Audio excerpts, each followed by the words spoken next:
Hello fellow learners, Namaste and welcome back to our YouTube channel.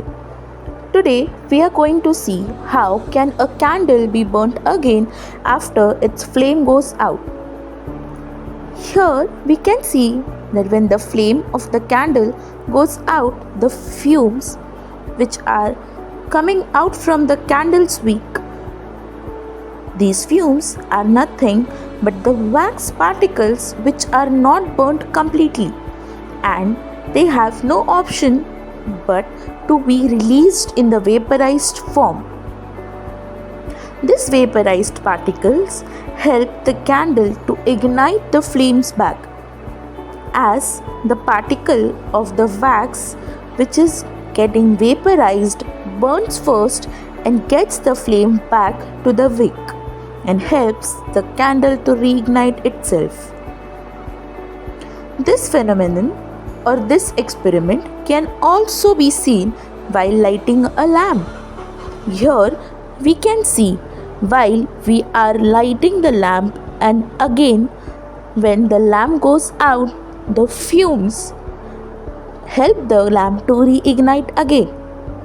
Instead, here the particles are not of wax but they are the oil particles. The same phenomenon is been observed here.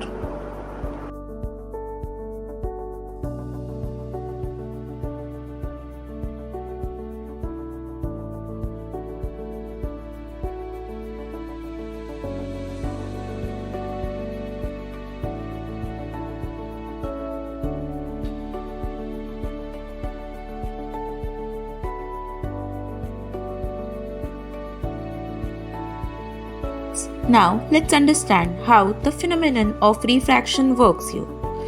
As we all know that light travels from one medium to another medium, where the light rays bend and the phenomenon of refraction can be seen.